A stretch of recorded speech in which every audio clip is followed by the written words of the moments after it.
No, good morning, everybody. We're here today with JP. Good How's it morning, going? Pastor. Good evening, yourself, Lekker, Pastor. man. You were a bit nervous about coming on here. But you shouldn't be nervous, bro. You know, we're just trying to see what we can do to help people and, try and get the message out there that, we as addicts, we're people too, and we've gone through struggles and all of that type of thing. So, yeah, welcome to the Addicted Voice.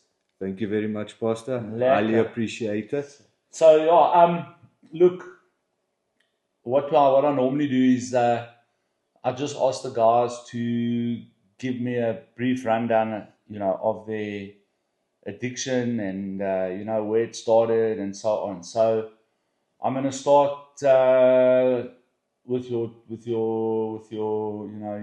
childhood. Where did you grow up? Yes, all right, PD. Yeah, I grew up in Primrose the whole time of my year. Yeah. So I was basically most of the time there.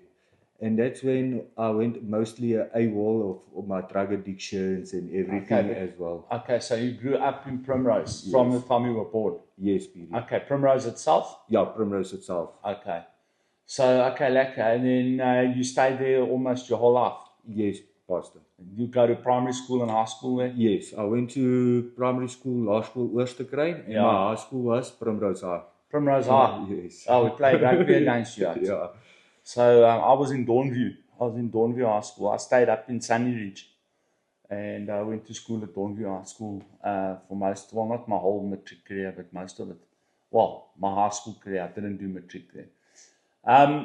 So then, when did it all start? When did the drugs start? It started at a time when my mother and father got divorced. Yeah. So it started on the age of 13 years old. My stepbrother firstly introduced me to cocaine. Straight away? Straight away. I haven't even touched a cigarette or anything yet. So who introduced you? My stepbrother. Yes, yeah. What a brother for. Yeah. Yeah, it was what, bad. Line cocaine? Yes, Pastor. Okay. Yeah, line cocaine. So what he first told me to do is we went to go buy it there in Kenton Park. Yeah. I can remember it like yesterday. Okay.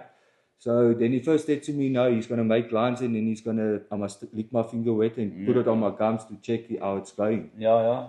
And then the next time when he went to go make lines again, then he said, no, I can start snuffing. So when you put it on your gums, did you feel anything? No, my gums was dead. Okay, yeah. But like in your head, did you get high? Yes, Pastor. Is it, eh? Yeah. Yes, it was a different type of feeling. And since that time, I just wanted to go to my stepbrother the whole time for a weekend. To go visit him. So how much older was he than you? That time he was in matric. Matric? Yeah. And he was also already eating it? Yeah. So did he also become addicted to drugs? Yes, he was already addicted to drugs. He was also spiking and all of that. You joking? Yeah. Yes, and where was he staying? He was staying there in Oak Avenue. Also in Primrose? Yeah. Wow, eh? Yeah. Damn. And his father was also ex-cop. So you used to go there every weekend to get blasted? Yes. Okay. Yeah. All right. And then did you start drinking as well at that time? Yes, Pastor. Is it, eh? Yeah. Okay. Yeah. So now you're on the coke and you're flipping drinking. And then a bit later of the stage when he moved out, I started on the weed and all of that. So when he offered you that stuff, did you know anything about drugs before that? Just a little bit of stuff what the schools taught us about. Yeah. That's all what I knew, and I was just very curious how it was going to feel. Okay, and you thought like, you looked up to this guy and you thought, gee whiz, that's flipping crazy. So then every weekend? Yeah, I went every weekend. So, and how long did that carry on for? Pastor, that carried on about like for 2 years. 2 years? 2 years, yeah. So you must have been in about, what, standard 6 or grade, what's that, grade 8? I was that time. Grade 8? Yeah, grade 8. And then so grade 9, grade 10? Yeah. Okay, and then what happened? So when I went to the house, when I went to Primrose High at grade 8 already, so when I got my money for school, because we were well off. Yeah. We got... So then at the school, on the sports field, I'm there now at break times. Then I call the Nigerians. He's just across the road from us. Yeah. So then we call the Nigerians to come to give us drugs. And then I give them money. Then we blasted up there at school. Coke? Cat. Cat? Yeah. Okay. It was difficult to get coke that time in Primrose area. Yeah. So, Jesus, so now you're at school and you're hitting it. yes. So what happened with your schooling and your sport and all of that stuff? My sports and the schooling just went backwards. I wasn't interested in doing homework or anything like that. Yeah. So my schooling went bad, but I passed every year. Yeah. So, but like, yeah, just scraping it through. Yes, yeah. So then tell me, did you finish school? No, Pastor. Didn't, no. I've got grade 10 behind my name. Standard 8, yeah. Okay. So you left at the end of grade 10? Yes. And then where did you go? Then I moved to Lydenburg and stayed in Lydenburg for a while. Lydenburg, Northwest? No. Mpumalanga? Yes, Pastor. I'm thinking of Lichtenburg. Yeah. Mpumalanga. Yes. Huh? Yeah, I stayed there for a bit as well. Yeah. Then I made trouble there. Then I moved back to my father. Were you working? No, not that time. So how were you staying alive? Your parents looking after you? My mother and my stepfather moved that side. Yeah. The ex-stepfather, we moved that side, and then I was staying with them and all of that. Tried to go to finish my grade 11 in my schooling. Yeah. And it didn't work out well. Yeah. So then I made nonsense, started drinking, going bunking school, and then my stepfather caught me at that time. Then he chased me back to my father. In Primrose? In Primrose, yeah. Then I went back to Primrose, and then it just carried on. Yeah. Until I was... Sorry to interrupt you. How old are you now? I'm now 32, mate. So you started at 13? Yeah. 2 years, eh? And how much clean time have you got now? I've got now almost 3 years, Pastor. So 3 years. So, and you're 32. So 29 to 13. It's 13... Yes, it's almost 20 years, eh? Yeah, it's about 18 years, Petey. 18 years on the drugs, eh? Yeah. Gee whiz. So, you come back to Primrose, you're still hammering it. Yeah. Okay. And then what happens to your life? Tell me a bit about your life. Tell us what your life was like. Oh, Petey, my life was not decent and everything, but with the support of my father and on the background, because he just helped me out. He bought me a bakkie and everything. So I had the fun in the life, and I didn't see any necessary to go and work at the end of the time because father is supporting the whole time. Yeah. Until my father put his foot down and said, no more. Yeah. Then I started looking for work. Then eventually I found work also back there in Lydenburg. Yeah. I moved back there. I worked on the mines for 6 years. Still taking drugs? Still taking drugs. What did you do on the mines? I was building the conveyor belts. Oh, okay. Yeah. So you went underground? Yeah.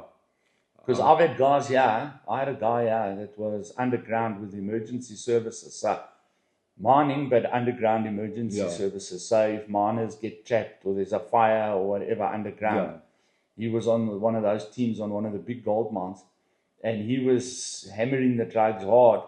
And I just thought to myself, can you imagine you're a miner and you're trapped underground and there's fire and gas and all the stuff that got down there, and the guy's coming, and he told me that entire team was on the drugs. And then you got to think, well, you know, the guys coming down to save me are all high. Eh? Can you imagine? Can you imagine the danger involved there? Eh? There's very much danger because there's a lot going involved with that as well. Unreal. And I was smoking the meth underneath the ground as well. So you're already on meth then? Yeah. So when did you get on the meth? At the age of 17 years old, PD. 17? Yeah. You started smoking crystal? Yeah. First blasting it, and then I went to smoking it. Did you ever inject it? No. Okay. I'm very scared of needles. Yeah, even me. I can't sit Even me. Yeah, my mate used to inject heroin, and he's like, yeah, try. I said, nah, I'm not interested. Yeah, my friends what was around me, surrounded me, some of them used to spark, and I said, if you guys are with me, you guys are not going to spark, because I don't like it at all. Yeah. So rather take your things and go spark somewhere else, and then... But leave the crystal. You actually like it. Just leave that alone. It's mine. Yeah, no, that's one thing with that. Yes. So you're on the mines now, and you're building conveyor belts on the mines? Yeah. And you're clapping crystal meth? And then? Oh, period. We were working like a boss. It was like... We worked flat out. We worked flat out. There's some days what we worked 2 days in one. Because you on the crystal. And that time, the stepfather was also using. You joking? Yeah, I was using with him. So my first time of smoking rocks was with him. So now so you're on the coke, then we're smoking weed as well. Yeah, Peter, but only in my early stages. Yeah. Only in my early stages. Alright, and then you went off the weed. Yeah, off completely. I didn't like the feeling of it. The smell of it was irritating me. Yeah. So I went completely. Because crystal smells much better. Can't smell it. That's like it, babe. Yeah. So now you with stepdad, and stepdad is smoking crack. Yeah, you were smoking crack. So that was my first time to smoke so crack. How do you smoke crack? Because I was a crack smoker. So I mean, and the paranoia on the crack is just, it's first of all it's instantaneous paranoia and it's proper paranoia. I know the guys get paranoid on crystal as well. Yeah, but it's a different kind of paranoia. I've noticed the crack paranoia is like immediate and intensive, and then when you come off, it sort of goes away to a certain extent. But I see with the crystal, the guys come down and they're still paranoid. Yeah. So how do you work on a mine and smoke crack? Do you smoke crack at work? Yeah. You joking? I was smoking it at work, and even underneath the ground, on the side by the tips where we were busy building the tips for the conveyor belts and everything. So how do you do that and not freak out? Period was like, on one stage I got so used to it, of smoking it every day. It was an ongoing process for me. So if I don't know how you did that. It was like when I wake up I need to smoke. Yeah, but I mean with rocks, it's like the same as coke, One is too many and 1,000 is not enough. You just hit one and now you're working and now you run out and you're like, now what do? You leave work and go get more. No. We always made sure I always made sure I had enough. What, a kilo? You must take a kilo with you. So at least if I at work I had like 500 rands meth on me every time. Okay, but I'm talking about rocks now. Do you smoke rocks at work as well? No, PD. Yeah. No, that was only at work. Okay. At home. Okay, only that's what I meant. Yeah. Because I was thinking, how do you smoke crack at work? No. There's no way. For me, anyway. No, that's one thing I never done at work is crack. Yeah, that's how you guys would know, with me. Yeah. If I went and picked up a pipe now, right, and I smoked here in my office, you actually would know. Yeah. Because my office would be locked. The doors will be the doors will be barricaded. You know what I mean? And you won't check me until there's no one around, which is never. This place is so busy. Yeah. It's no way I could do that. No way. I would freak out. Yeah, great. So, so you're hitting it, and then what happened? Did you guys get caught, or what happened? So what happened at the end of the day, Pastor, with me especially, I started the one day when my mother and them moved away. I'm not staying with them because they can't wake me up now in the mornings. Yeah. I'm staying on my own, so I oversleep. Yeah. And then they said, it's done it twice, and then they sent me for drug test and everything, and then I got fired from work. So the work drug tested you? Yeah, work. Yeah. But the mines, they do random testing. And the stepdad, did you pimp him? No, that time he was gone already. Did they catch him as well? No. He left for other reasons? Yeah, he left other reasons. Yeah. Okay. All right. So you're out the mine, so what, back to Primrose? No, then I moved to Alberton. Then I came to Alberton South. Well, Alberton is like Upper Primrose. Yeah, it's down the road. Yeah. Yes. So then, but you still had a place to stay and all of that, eh? Yeah, then I moved to my sister. They took me in and all of that. Yes. What? But also only for a short time of period and everything. Then I had to get my own place. Yeah, where did you get a place? I've got a room to rent. Really? Yeah, I've got a room to rent because I'm now working at the scrapyards with my sister. Yes, of course, I remember that. Then I started working. It's a good place for a meth. It is. All the copper and cash money. And good place. It's very simple, PD. And it's in the area what we were working in. The environment was also not a nice environment. It was in the locations. Yeah. So I was close to the. Were they back at Primrose or where? No, PD. Yeah, more Palm Ridge. Yeah. Tokoza, Yeah. their scrapyards, they had 2 there, so Just like, yeah. that's insane. Okay, so how long did that carry on before it went bad there? So it carried on for like 9 months Yeah, by the first scrapyard Yeah. before they opened the second one. Carried on about 9 months. In December, they made nonsense there and everything, Yeah, and then yeah. I said, okay, yeah. Yeah. So the owner of where they were renting from didn't want me there at all, close by the Yeah. shops or anything, because Yeah. I was stealing. Yeah. I stole a BMW 318 gearbox. Yeah. Who else was sitting there and told me they stole a gearbox? Adrian. Yeah. Adrian reckons he stole a gearbox from an oak and he sold it for 350 rand, I think he said. He said it was like a 15 grand gearbox or something. Yeah. And he sold it for 350 bucks for scrap metal weight. Yeah, at least I didn't do that in that way. We had connections with people that builds BMWs and what's building the spinning vehicles and all of Oh, that. yeah. Because there's a lot of them. So at least I got like 2,500 for it, Okay. 2,500 for it. So Okay, yeah. at least, and then it's almost I stole the whole engine of the BM. Because One piece at a time. Yeah, one piece at a time, selling it to the people there, Yeah. the colours. Yeah. And then they caught on the stuff is going missing, but they said only one person can do it because he has only access to the premises. Gee whiz. And then I said, no, I must leave. And then I moved away.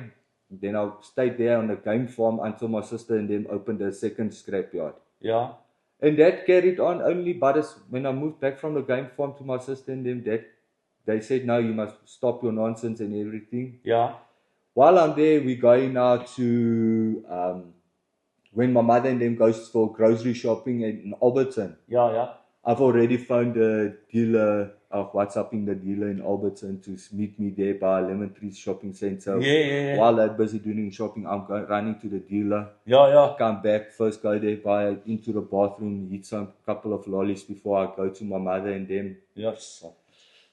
And yeah, with the mandrakes as well, so... Bad. Yeah, it was really bad. So didn't you at one point end up on the streets? Yes, I did. Yeah. Yeah, at the end of that stage, after the second scrapyard, then I ended up on the streets again. Nowhere to stay. Nowhere to stay, then I was on the streets for... So tell us about life on the streets. That's very difficult and very cold. I was in the winter on the streets. Yeah. Winter time, so it was very difficult, battling. Where did you stay? Like, I mean, if you're on the street, where?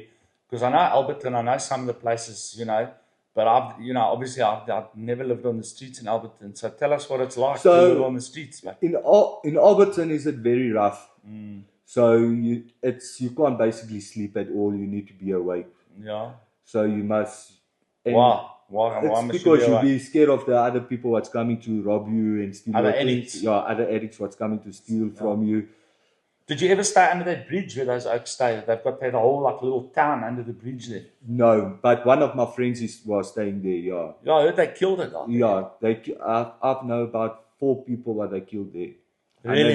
Yeah. Yeah, because I went there to go look for a guy. His family wanted us to do an intervention.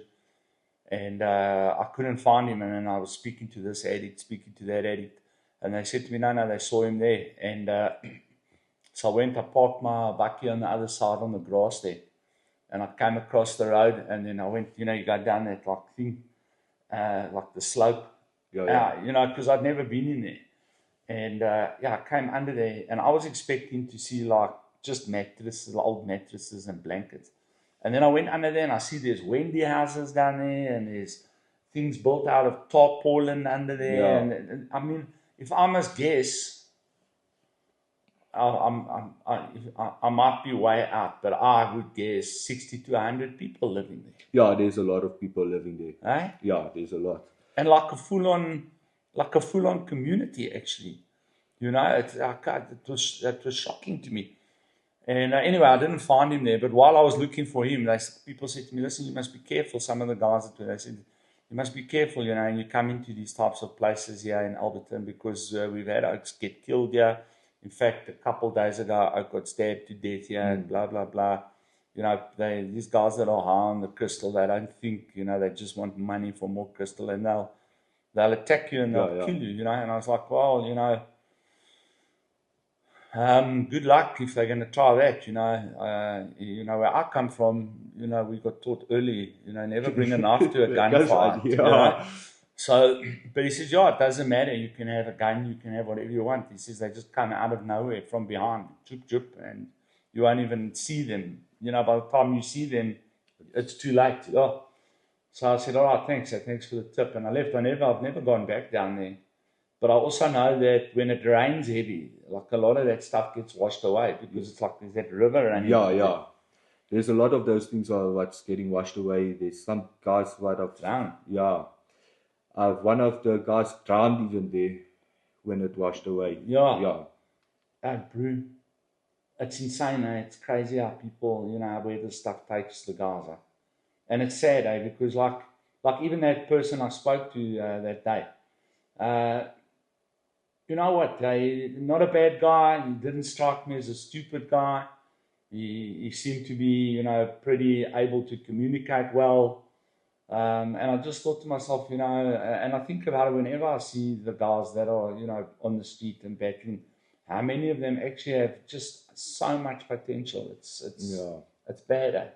So tell us about what it was like for you on the street. Like you said, very cold. Yeah, it was mainly very cold, and I was more dangerous. It's dangerous, yeah, and so you have to take drugs to stay awake. Yeah. Now, when do you sleep? Like once every 5 days or something? It's like I fell asleep, take an hour nap, take a nap here, and then that's how I used to sleep. Then where do you sleep? Like in a park or something? I was mainly making sure I was going to sleep there close to the Alberton police station. Yeah, there where Funny Farm used to be. Yes, Pastor. Did you ever stay there at Funny Farm? Yeah, I have, but not for a long time. It's like I stayed there for 2 nights because I know a couple of people there and all of that. I hear that they've completely broke it down, eh? I've heard about it, but in the last few days. Well, weeks. The last couple of weeks, I heard somebody phoned me and said, hey, you must go check there. They've come in with bulldozers. They chased all the people out and they flattened the whole place. So maybe you and me must take a drive there and go look. Yeah, it would be nice to go see how it looks again. Yeah, we'll take the camera with and go check it out. It would be lovely. And it would be actually good because lots of things was going on there inside there by that Funny Farm. Oh, I heard. Eh? Yeah, it's like, especially if they don't know you and all of that and go in there. I've seen people that just walks in there, then they get robbed. So for people that don't know, just on the camera, Funny Farm is like an informal settlement, but it was like in the middle of Alberton North, and mainly addicts, and I believe prostitutes living there, and little children running around, and all this type of stuff happening there. It was pretty bad what I saw there. Yes, it's correct. That, Pastor. It's 100% correct, like you're saying. That's mainly what it's about there, and drug dealings and all of that. That's just insane, man. Yeah. So, how long did you live like that? I lived like that maybe for a month and a half only. Okay, a month and a half. Like that guy that we just got in here that came off the street now. I mean, people say, why people come into recovery? Well, one of the reasons is because it's freezing on the street and the pavements are hard. And, I know people personally that have been living on the street for years, and, I've stretched out the hand to try and help them. They're not interested. It's almost like they're addicted to that, that hardship almost. It's crazy. I mean, there's a well-known guy there on the street. He's been here 2 or 3 times. He was with me for a long time. He recovered. He got married. He started a business. And when I looked again, he was back on the crystal. And a couple months later, he's actually the guy I was looking for. And he was back living there on the street. He gave it all up for crystal meth again. Everything. He lost everything again. And people say, like, he's still there. He's still there. I haven't seen him for probably 2 years, but people say he is around. And then I saw another guy. I spoke about it on another podcast that I saw again there standing by Lemon Tree on the corner there. And I looked at that oak and I was like, I can't believe, and when you talk to that guy, he's got all these delusions of how fantastic he's going to be one day, even when he was young, and never really worked on himself and his mental state and his recovery and all of that. Always looking at some far off, I don't know, goal that is just simply not within his reach, because the minute he leaves, he literally leaves recovery and goes straight back to that intersection and starts begging for money. You know the guy. Yeah. You know him well. I know exactly who you're The speaking. two brothers. Yeah, so, yeah. So yeah, yes, it's good. So a month and a half you lived like that, and then I did. tell us that story about just before you got here. What got you here? Those taxi drivers. That's a hectic story. And people need to hear about stuff like that. Yeah. So what happened is, so just before that, I'm going to go into the full story now, Yeah. Pastor. Just before that, my sister and them got me back and everything, staying with them and helping me out again. Yeah. So then I rented a place as well. Yeah. Because I was working again at the second scrapyard with them. Yeah. Working there, rented a place there in Sky City. Yeah. I was renting a room there as well. So, and then the people that were staying there, I see, okay, they here, then they not here, then they stay somewhere away for a long time. I said, okay, this house is open. Come on, go check what's inside. Yeah. So because I was into Need a little mini housebreaking. Yeah. So because I was into that as well, housebreaking. So then I broke into the house and I've got some lacquer things. Apple monitors, Apple iPhones, iPads. Start them off. No, I'm done with that stories now. So then I go search through the room. I see there's a big suitcase. Yeah. I open a suitcase, I see a drone. Ooh. I say, okay, now I'm going. A big drone, like a DJI, like this camera. Yeah. So apparently the drone's camera alone is worth 50 grand if you need to replace it. So while I was busy on it because I got a buyer now, I had to go to Park Station to go set it off. Yeah. So as I'm busy walking through to go get a taxi to go set it off, the community patrollers, they come to me, they ask me what's in the suitcase and everything like that. Okay, so they didn't know where you got it yet. Yes. So now they're busy, they're looking at it and everything. They say, no, this drone. And you must look beautiful because you're living like on the street. Yeah. I mean, I'm going to put your picture up, that's at the beginning of this video so people will get a good idea of what you look like. Yeah. Here's this. He looks like, I don't know, like an addict. You could see he's an addict and he's traveling with a 100,000 rand drone. I mean, makes sense. Yeah. So happy now. Yeah, very happy. I'm seeing the money coming in now. So and once they stopped me and said, I get that cold feeling through my body. Yeah. I said, now here's it. Yeah, where's the receipts? Yeah, they start coming with the questioning and everything. Yes. So they say, just sit here now quickly. I wish I could have been there to check that out. So they say, just sit here a bit. Take off your shoes so long and your socks. Yeah. Take off your shoes and socks. Yeah. So you can't run away. Yeah. So you think? Yeah. But now I see here comes the people and it's just getting more people and more people and more people. From the community? Yeah. There was about... And it's a black community, eh? Yeah, it's a black community. And you're a white? Yeah. It's looking great for you. I just want to tell you.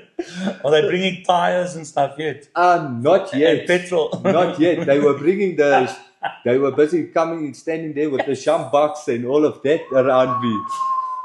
Hey, mate. How'd that feel? Not very good. That was the worst day of my life. Understatement of the year. Not very good. Yes, I would be bricking myself. Yeah, it was like, while they're busy hitting me under my feet, I'm feeling the shambach. So they hit you under, what did they hold you down or tie you up? Or what did they do? No, it's like they barricaded you with a circle of all of the people. People. They barricaded you. Then I say, just please follow. How many people do you think were there? Oh, it was about 60, 70 past there. There was a lot. Then they barricade you and all of that. And then they stand there. They throw you with water, ice cold water. And it's winter? Yeah. Yeah. Then And then what did I tell you? Pick your feet up. there was a rock, Yeah. like a rock in front of us. They And that said you put your feet on the rock. on top of the rock, and then they stand there, and then they start shambocking, and then The through bottom my, of your feet. yeah, underneath my Did feet. you take any photos of that? Of my feet? Yeah. Yeah, my mother's got photos. You must ask her to send them to me. I will do that. If she can do that straight after this. So then I can, when we tell the story, then I can put those photos in. Yeah, I will. And people can see. I will do that. Oh, wow. Yeah, it was very badly. It was all, the marks was up my legs and everything. When they're busy hitting me, I feel the shambok is busy going to smaller pieces. So they're breaking the shambok? Yeah, on you. Yeah. What? And like, basically, it's like, out of that. Why did they let you go? So I got onto the phone and I was begging for mercy and everything. Then I gave my phone to them to speak to my mother and all of that. Yeah. So my mother and my sister and them was begging for them and everything. And on that day, I was thinking it's a Sunday. Did you think they would kill you? Yeah. They said they were on my way to put the tires around, necklace me and everything. They wanted Really, to, yeah? Oh. They wanted to necklace me. And was the owner of the drone there also? Yeah, the owner of the drone came at the end of the day. So I was begging them also to phone the police on the stage while they're busy. I've said that to guys, yeah. I've said there's going to come a time in your life in your addiction. You know, you're always running away from the police. I said there's going to come a time in your addiction when you're going to beg for the police to come help you. Yeah, it's the truth. And they say to me, no, that's never going to happen. Because I know exactly what they're going to do to you. They're going to take you, you're going to organize with your cop friends what you have here. And you're gone, yeah. Then I'm out again. Yeah. So then I said, no, we will sort you out here. So that was the worst day. And that's where I saw my life is, I'm going to die now. And that was just before you got here, because you came here still with your feet like that. Yeah, I came here with my feet like that. Yeah, how long after your feet? So when they... That's when your feet told your brain that your brain must now shut up. It's so done, yeah? Yeah. The last walk they're going to do is to Rio. Yeah. Eh? So that was the Monday. The Friday I came in. Yeah. So And you still look pretty bad, eh? Yeah. I mean, your injuries, it was pretty bad. I can still pretty much remember what it looked like. It was hectic. Yeah, I battled to walk. I couldn't get shoes on my feet or anything. It was so swollen and everything. But right there, also, like, God stepped in and saved your life. Eh? Yeah. Because, I mean, how did they, while they were doing that to you, I mean, think about it. It doesn't make sense, right? These people are beating you, okay? And they're getting ready to, because, when people are in a crowd like that, things escalate quickly. Yeah. So the chances of you losing your life, even by accident, were pretty high. And in midst all of that, why did they let you phone your mom? So they wanted to find out if I'm really trying to make a plan to go to places and all of that. At that time, I was... What places? Because I told them before I said, no, I went to Sanka and all of that. So they knew you were an addict. Yeah. So there was a Sanka there right by us. So I said to them, now I'm going there for sessions and all of that. But meanwhile, I never went. Yeah. So it was just a lie. No, of course it was a lie. But, I mean, they still showed compassion. Yeah. Like in the middle of that group of people, still, I mean, after they spoke to your mom, they showed you some compassion. Yeah. And there's also one lady was also in that group what was keep on talking to me at the end of behind me and everything. Says, don't worry, everything is going to be all right. I will help you to get through it. It's like if she believed in I will help you to get through this until you die. Yeah. Yes. But luckily, at least it came through, and then so they surrounded around me until my sister and then picked me up. Did they come there to fetch you? Yeah, they came. So they're also taking a big risk. I mean, that's very dangerous. They're coming there to fetch you in the middle of this night, man. And they said to me, they won't let me go until somebody comes fetches you. Because once you leave here, you're just going to carry on with your nonsense. 100%. So they obviously know the situation. They probably got the same issue in their situation, in their community. Yeah. But you're not smart. You're a white guy walking around in a predominantly black area after stealing an item that could be worth like that amount of money. And then, of course, getting caught is also, not the sharpest plan. Yeah. So now you come here, right? And you go through the program. And like, what was your attitude about coming to rehab at that time? Like, was your attitude to start and finish and go back home? Or was your attitude to, I don't know, what was your plan? Or was it just a way out? Or did you really want to change and turn your life around at that time when you got here? At that time when I got here, that was my goal to get my life right and everything. I was really sick and tired of being sick and tired of being who I am and how I was carrying on. It's crazy, eh? It's like I couldn't You know why I carry say on. it's crazy? You know why I say it's crazy? Because literally, I mean, the reality of the situation, as you've explained it to all of us now, is that you didn't know another way of life. I mean, because you started at school and you've been drugging right the way through. So, I mean, you don't really know anything different. You know drugs and you know making a plan for drugs and you know going to work to make money for drugs.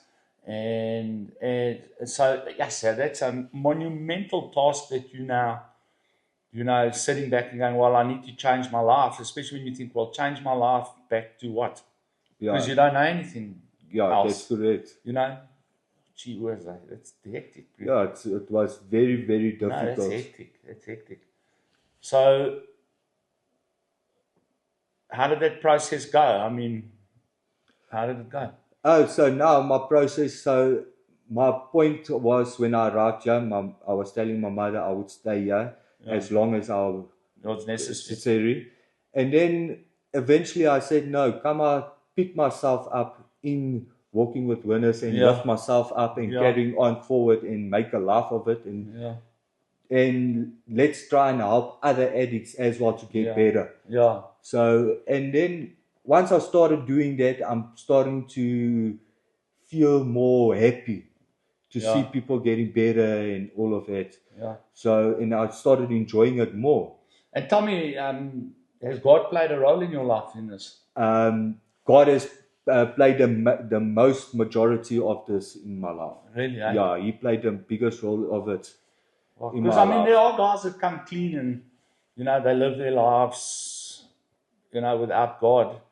I mean, you can go anywhere in the world and find rehabs that rehabilitate people, and there's really, the God component isn't a huge priority for them.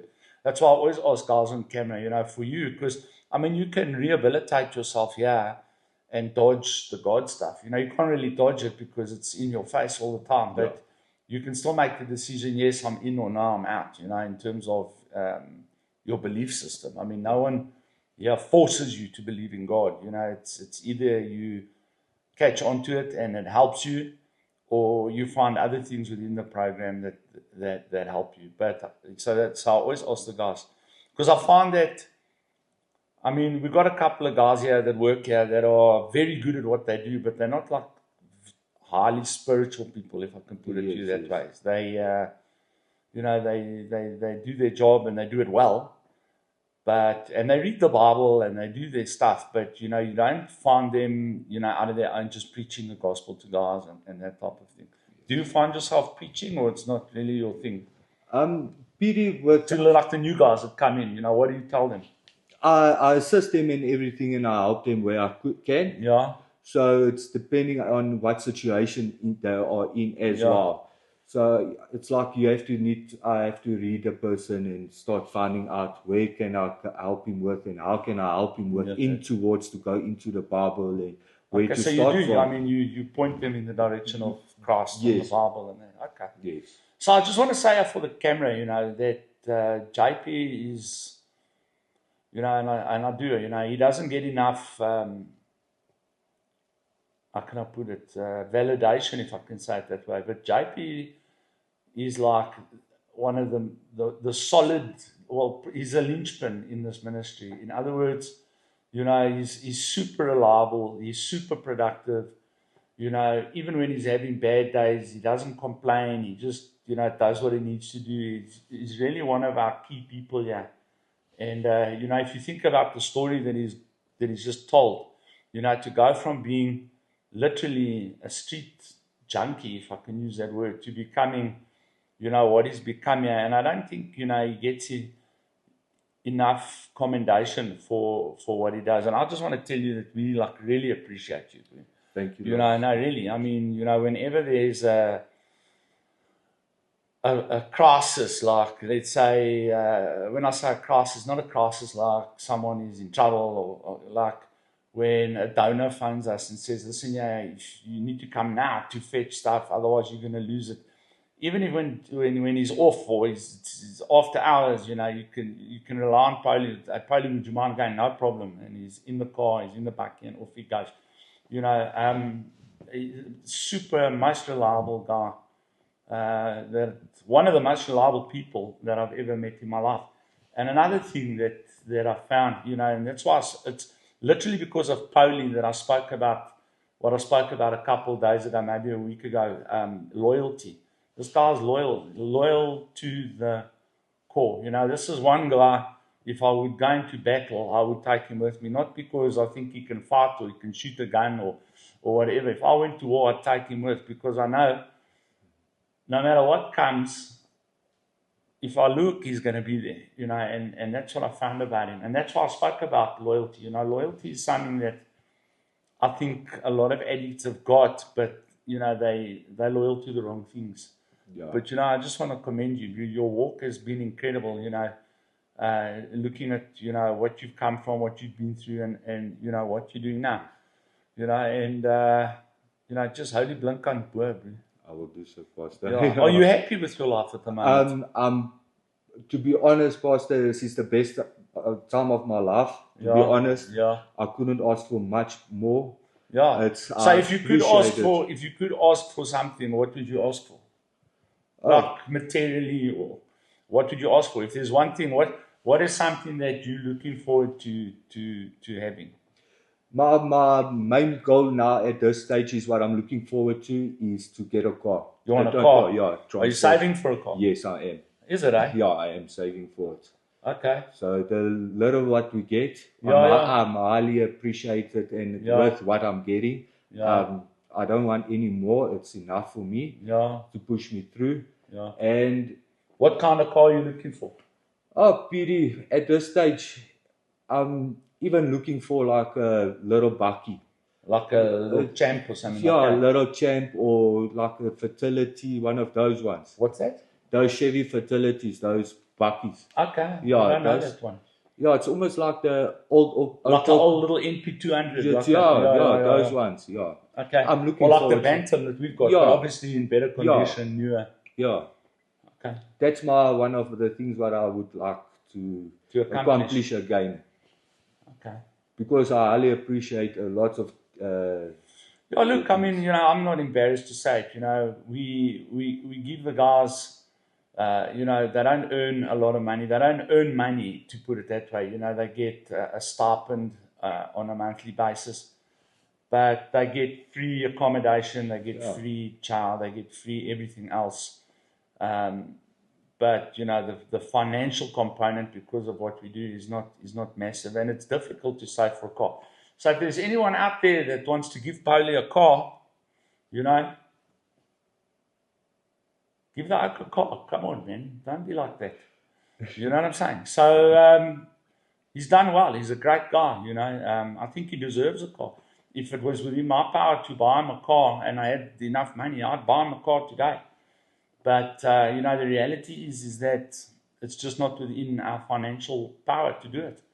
So, maybe if you guys start subscribing and liking our videos, and, YouTube and Facebook and those folks start paying us, maybe we can buy him a car. So, come on, why don't you start a GoFundMe page? Yeah, I think I should start it. I'll promote it on our pages. Right. You're on Facebook and that, right? Yeah, I am. So let's start a backer buddy. Start a backer buddy, and let's check. Okay. Let's see how far we get. When it can work. Yeah, I'm up. I think you deserve a car. I really do.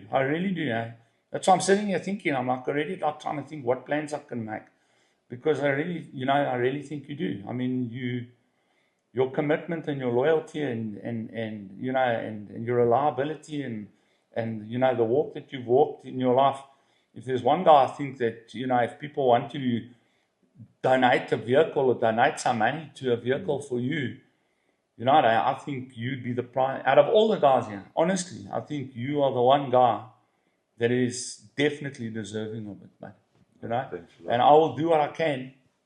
You know, I'll do what I can. I'll speak to my friends because I've got some, yeah, all my rich friends. Come, buy the cycle car. What's wrong with you? He doesn't want a Porsche. He's looking for a little bakkie. You know, come on, man. Don't be like that. Be lekker. Don't be cuck, be lekker. You know, Yeah, all right. Lekker, my Sure, brother. lekker, Petey. Let's see what we can do. You know, I'm not making promises, but maybe someone watches and thinks, you know, I'm going to help this out, you know. And but failing that, let's start a GoFundMe and a backup buddy and all of that. And let's just check, you know, and I'll put, you know, what I can behind it in terms of my voice, and, you know, I'll also put money, you know. I just don't have the money to go out and buy an entire car. All right. My brother. Sweet. Thank Love you you, very eh? much. I do, Love eh? you I too, love you. Petey. You're like the son to me. Thank you Yeah. very much, Peter. I can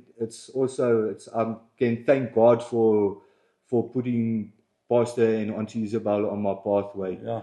So it's like I took another step, and it's like I Yeah, can't it's great, stop man. looking up to Pastor and him. It's like, Yeah, but we, you it's know, a you must blessing. understand something. You know, we look up to you as well. You know, and I tell you, and this is not blowing smoke up your ass, brother. And I appreciate what you said, but we look up to guys like you as well. You know, guys that really, you know, are coming from a bad place. I mean, if I look at you, I mean, if I look at the way you dressed and the way you present yourself, I mean, to see what, you know, where the devil wanted to take you versus where God is taking you is amazing to us. So we look up to you. We look up to what you've achieved, and, you know, stick it out. You know, we're gonna make a plan, bro.